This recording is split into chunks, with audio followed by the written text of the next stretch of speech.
You're listening to the Vikes Verified podcast. Alrighty, we are live from the Minnesota State Fair, the great Minnesotan get-together. This is the Vikes Verified podcast. Good to see you. Matt's got a lot of fans over here. I'm not surprised by that. This is episode 92. The Minnesota Vikings are about 2 weeks away from their season opener. Big win in Philadelphia today. Yes, sir. We're here to give you a little bit of optimism about the team this year. A lot of people think it might be a down year. We say there's opportunity to be great this year. After a big win today, Matt, what stuck out to you in a 26-3 victory in Philadelphia today? You know, this has been an opposite of previous years. We've actually been dominant in the preseason. It shows the depth that this front office and coaching staff has created. We got a lot of guys playing well. Dwight McLeather, Sharon Hall can ball. There's a lot of good, recipes of success right now on behind the starters, which is a very good sign for the long-term lookout for this franchise, really. And I think, it makes me very excited for this upcoming season. Like you said, I think we can compete a little bit more than people give us credit for if we can get adequate QB play. So at the end of the day, I think it speaks a testament to what Kevin O'Connell and the staff has been able to build over, its course of their tenure. 100%, and we couldn't be more excited about the leadership that we have. Let's talk a little bit about Sam Darnold, right, in our quarterback play.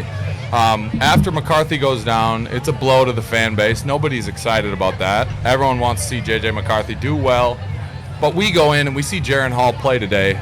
The best complete game he's put together in a Vikings uniform. I think that locks him into that third quarterback spot. But Sam Darnold is the guy we all have our eyes on. Is he going to be good enough to get us to a wild card, win the division? What do we think? I listened to Kevin O'Connell today during the third quarter. He's mic'd up during the game. He obviously backed his quarterback, saying he's done a tremendous job in the preseason.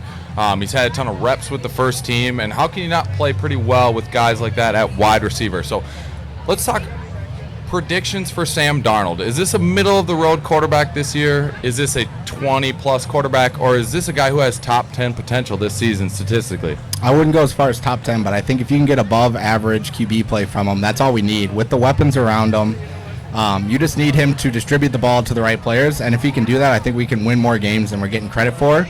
If not, then you have to turn to a guy like Nick Mullins. And I think, what I'm more interested to see is the leash that Sam Darnold gets if he does struggle early.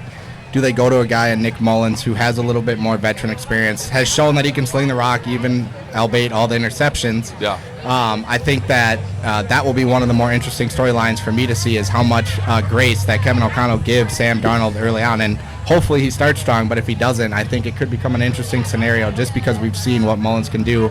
But I think all we need from Darnold is to play above average, like I said, and we can be a very competitive team. Yeah, and something that's been a recurring problem year after year is turning the football over, ball security. The Vikings have been in some clown show games over the past few years with turning the football over and not getting enough takeaways themselves. So I think it comes down to, can he protect the football? You look at Sam Darnold, the course of his career, turnover issues in New York, turnover issues in Carolina. But this is a guy that's now got a supporting cast and a coach that's really believing in him, always vouching for him. I think that goes a long way for a player's confidence. You can't play well in the National Football League without a high level of confidence. So I think that's one thing that he really has going for him this year. Let's talk a little bit about some other breakout guys this preseason. Tristan Jackson needs to be talked about. Definitely. Wide receiver, we've developed him for years on the practice squad, a guy who always was grinding to get an opportunity. He's gotten opportunities this preseason, and he has made the most of it. What have you seen in his play that helped take him to the next level? Well, he's just been able to kind of stand out and show that he deserves to be on this roster. I think he's solidified right next to Brandon Powell as that wide receiver 4 or 5. I think they're very interchangeable. But it also goes to show the depth of this wide receiver group. From top down, there's just a ton of talent, and it's probably the deepest wide receiver room that we've had in years. So they're in a very good spot. Keenan McCardell, you can never understate what he is as a coach and what he means to those players. He has a very close relationship with Justin Jefferson. So I want to keep him around in Minnesota. But again, between Tristan, Jashawn Jones, there's Lucky Jackson made a couple plays today. There's a lot of guys who are doing what they can to try to fight for a spot on this roster. So I think between Tristan and a handful of others, we've seen a lot of positive progressions on this roster. 100%. And I think, at wide receiver particularly, when one guy goes down, you're one more injury away from really having to dig into the depth of the team. and I like how different of an archetype Brandon Powell and Tristan Jackson are. You got a jump ball guy. You also have a slot guy that can run underneath drag routes, get yards after the catch. I think they're very complementary, and they complement each other to a great level. Let's talk a little bit about Myles Gaskin today. Big performance in Philadelphia. Do you see him having an opportunity on this roster?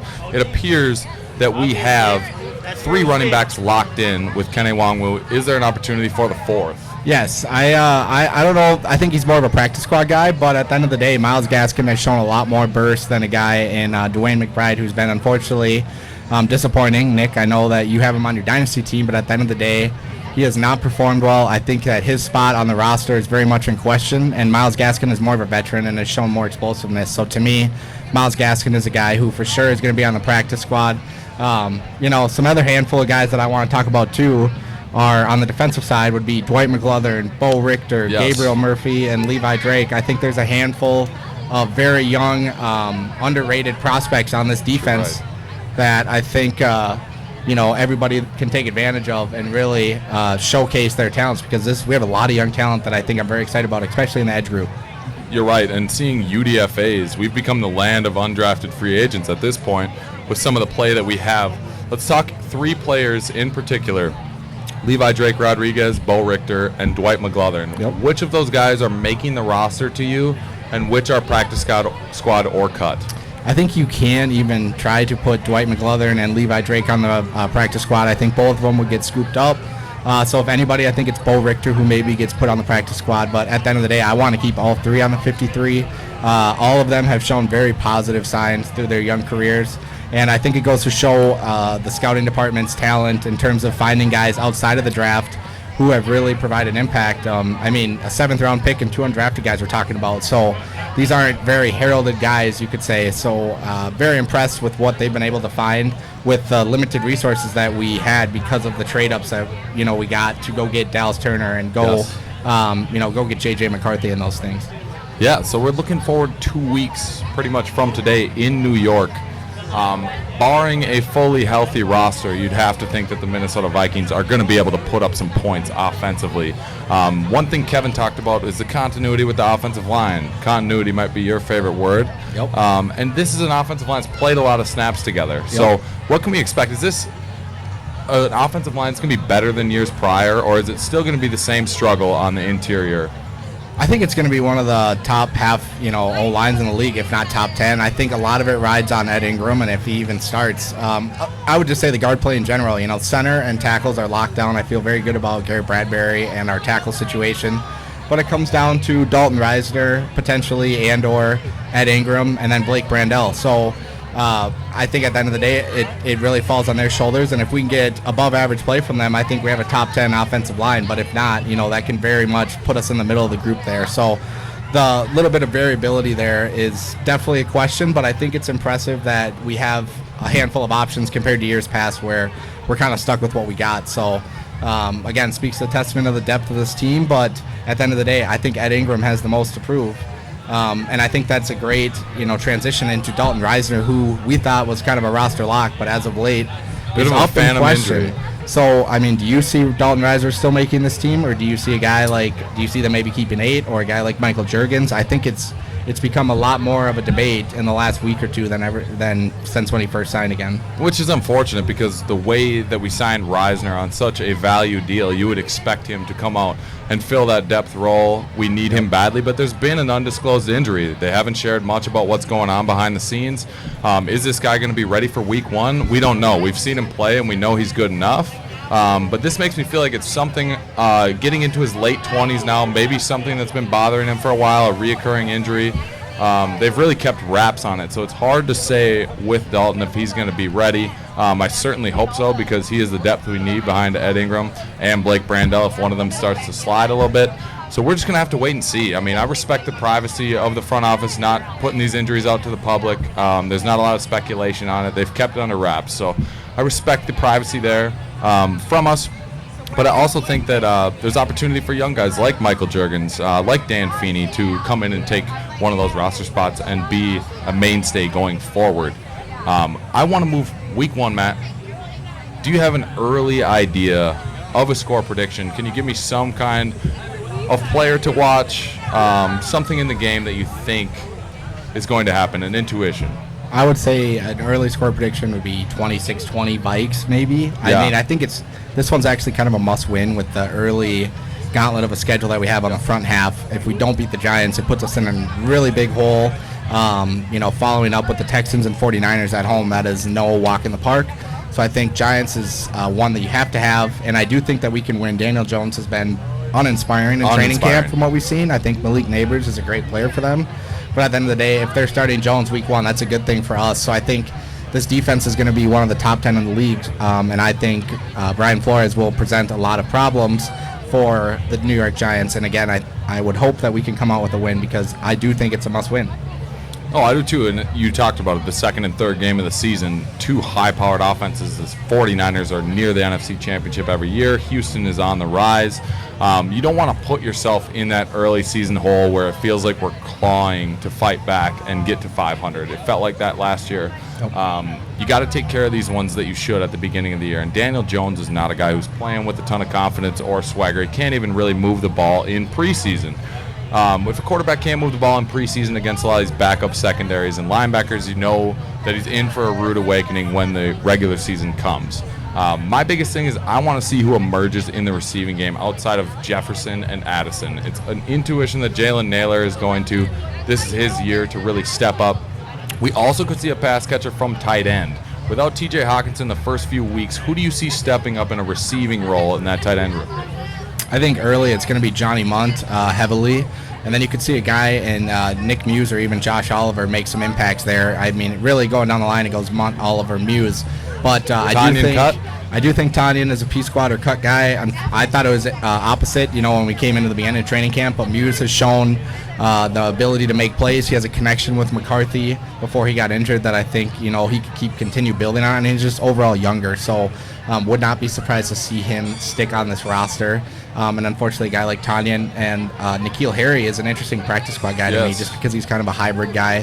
Former wide receiver, has the more athletic build of a tight end. I think, they did this last year, keeping him on the P squad. I think they'll do that again and just have that flexibility of having more of a hybrid tight end to call up if needed. So yes, but how long can you keep a first-round pick on the practice squad in N'Keal Harry, right? This is a guy that's been around the league already. We know he has receiving ability. He's a jump ball dream to have on your offense, but also can he block? Can he play a traditional tight end position? I don't personally think so, but I also think it's going to be difficult to keep him around on the practice squad. I think it's a guy that if a team's able to use him the right way, there's opportunity for him to be a really nice player in this league. So my bet at tight end is Josh Oliver right now, and I think he's not known for his receiving ability, but if you see some of the plays he's made here in training camp, going up and getting the football in the red zone, obviously we know about his blocking ability.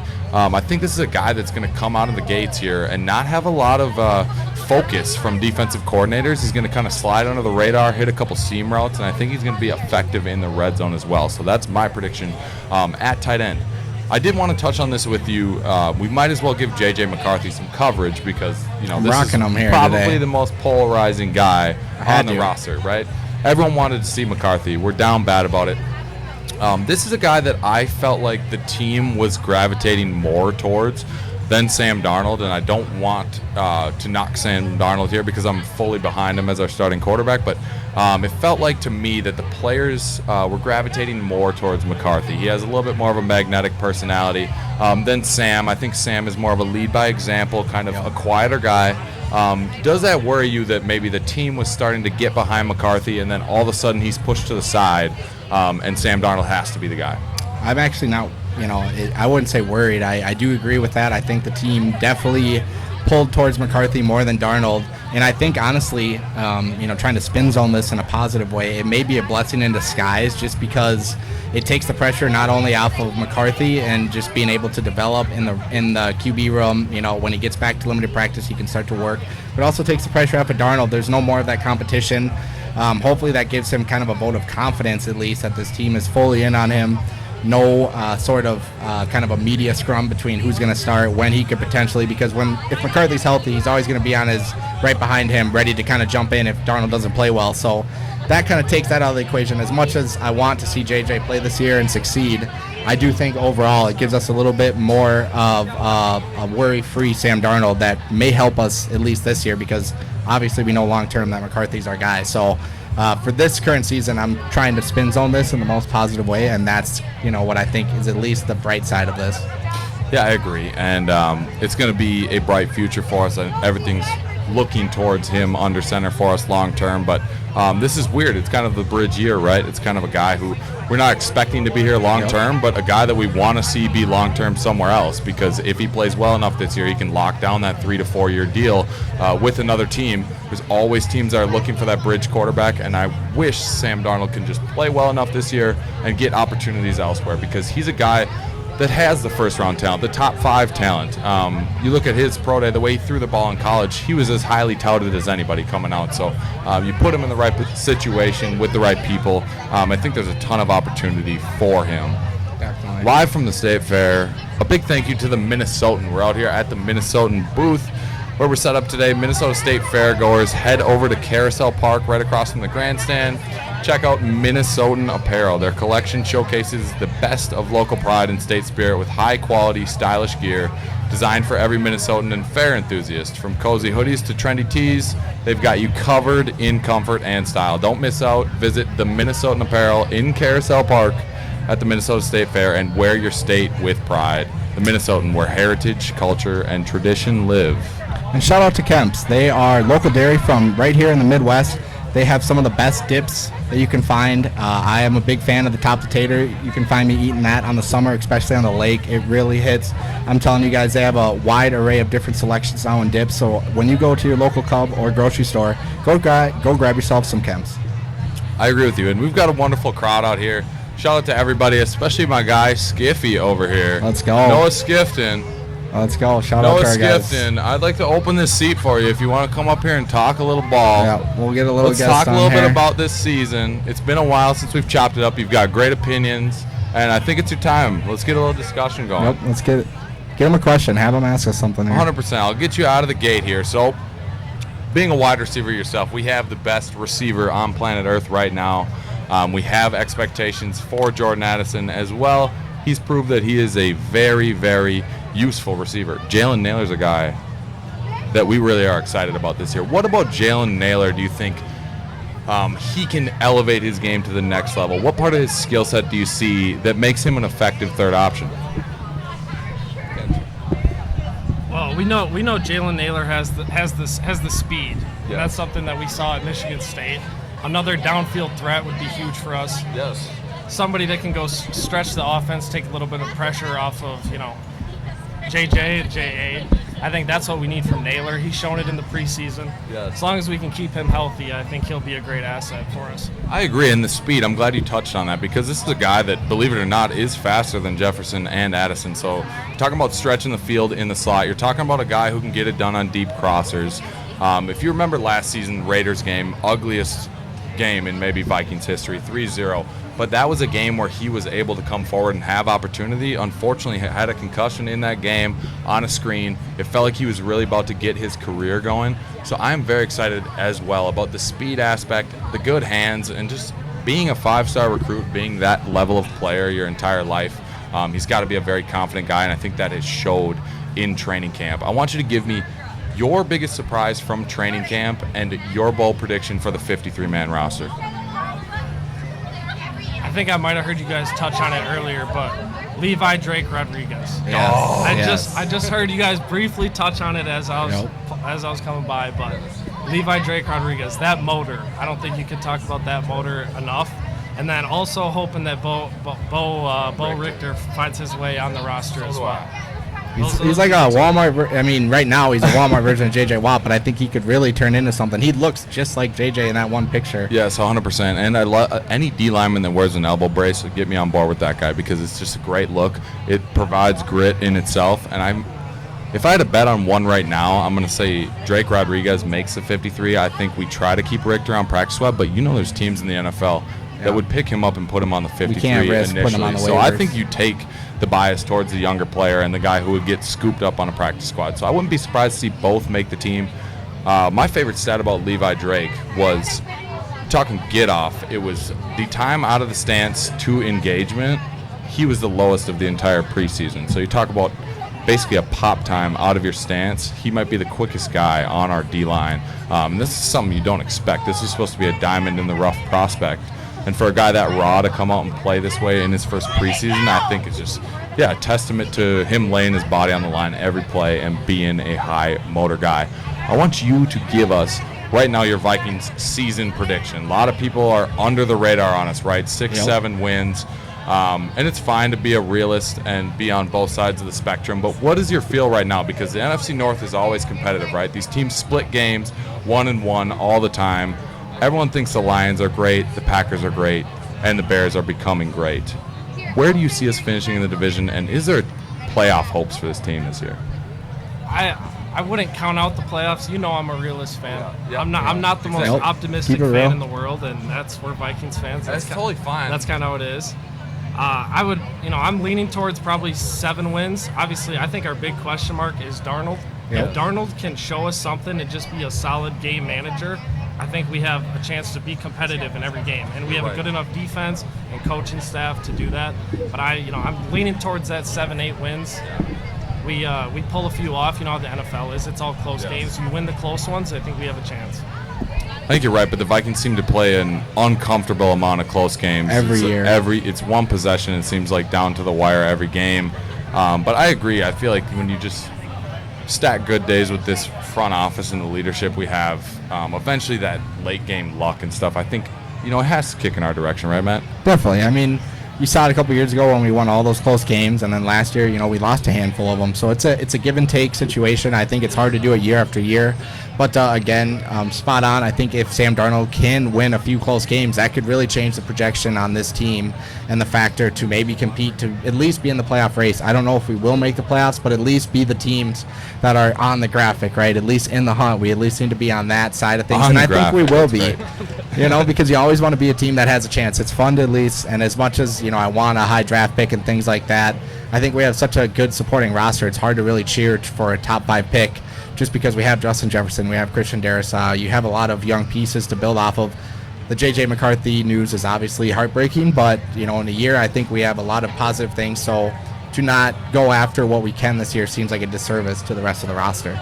You're right, and we love talking about the young guns, right? Let's talk a little bit about the old vets. We bring in a guy in Stephon Gilmore.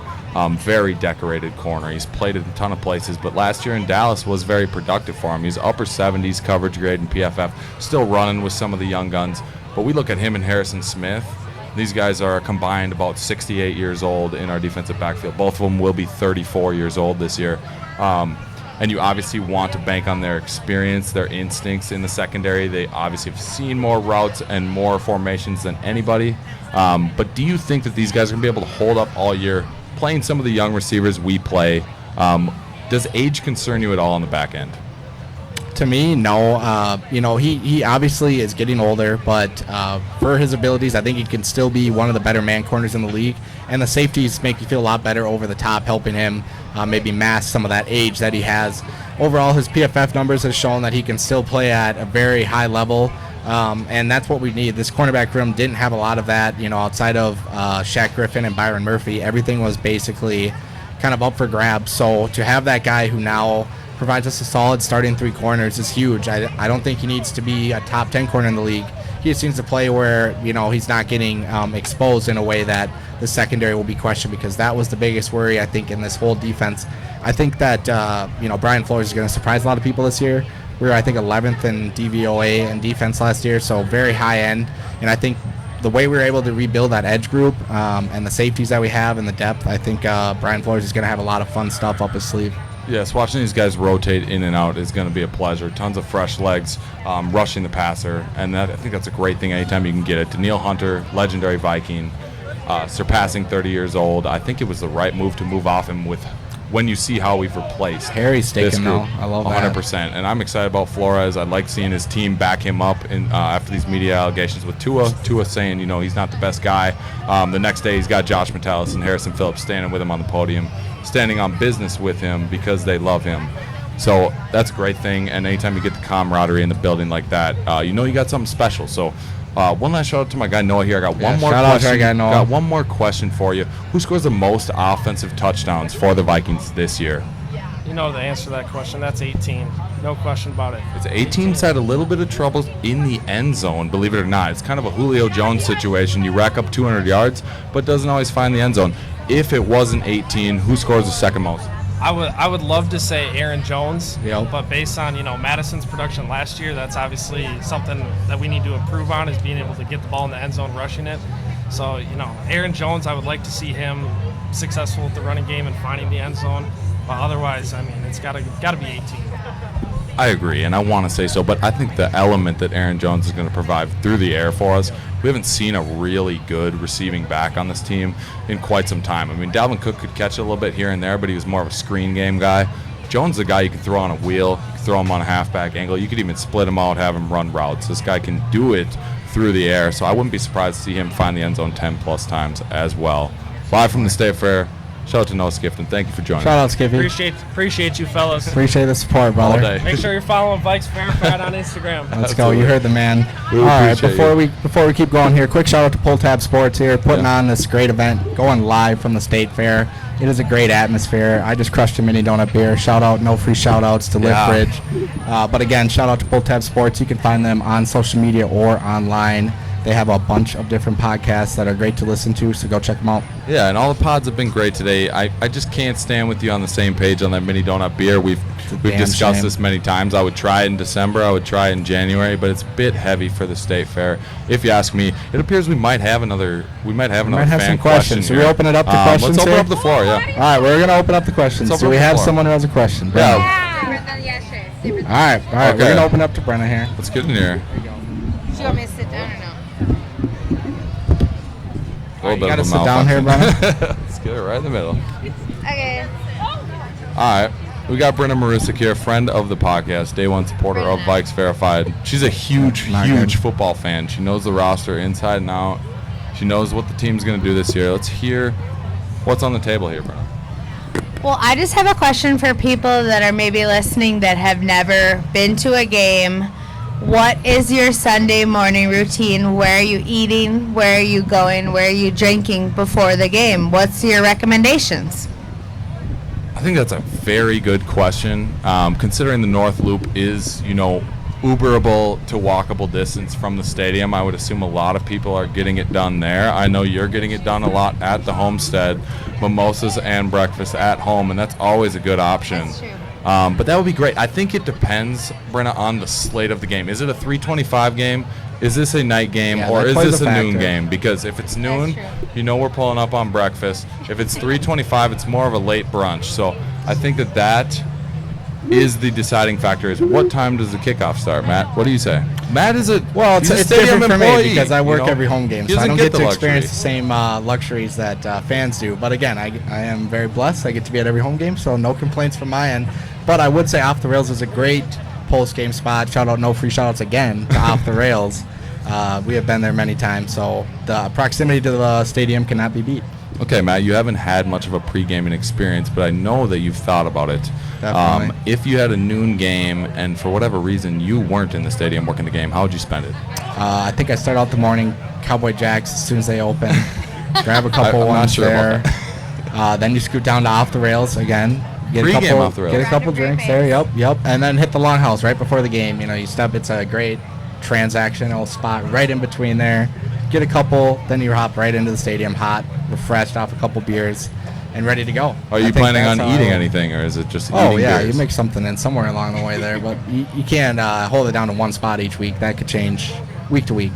Fair enough. Let's get I want you guys to respond to the show. We had a great question here from Brynna.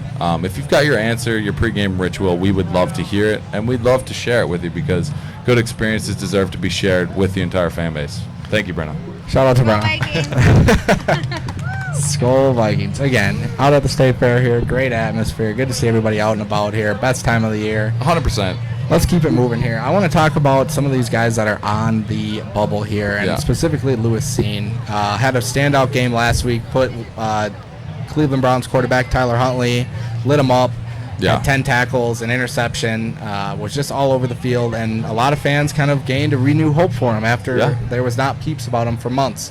Do you see his performance last week as justification to keep him on this 53-man roster? I will say one thing, and I've been telling my boys this. I was telling my boy Jack Kumo this on the way home today. When you see a teammate hit somebody like that in a game, it doesn't matter if it's a penalty or not. That is a jolt of energy for an entire defense because you want to be the next one to make a hit. You want to be the next one to make a play.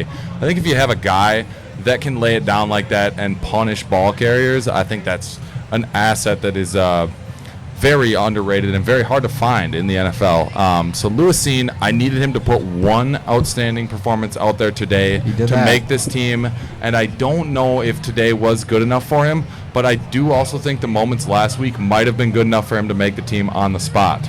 Yeah, I mean, I definitely think it gives him a way better chance than I had given him 2 weeks ago before that performance. So it just is tough for me because we have such talented prospects on the back end there, but you just would hate to see a guy like Lewis Cine leave and then succeed in another defense. So it's kind of that catch-22 of wanting to see the potential of the guy play out. But again, that safety room is so deep. I think Theo Jackson could start if given the opportunity, and then you have Josh Metellus, who's kind of play everywhere, but again could easily play safety. So the depth in that position is one that makes it a tough scenario to see where Cine fits in. Yes, and I think that one factor in that is also the aging of the safety room, right? We have Cam Bynum, tremendous young safety, Theo Jackson, another great player, but you could look at Harrison Smith, and you got to, as a franchise, look beyond Harrison Smith. What is the next option going to be? Do we have a guy that can fill this role? And I want to say that Lewis Cine could fill the role. I don't see him as a cover safety. I see him as a run-fitting safety that's punishing opposing ball carriers and filling runs every chance he gets. I don't want him in a cover 3 or a cover 2, dropping back in coverage. And at this point, I want to see him make the roster. And I'm not sure how we would do that. Do we keep 5 receivers? Do we keep 5 corners?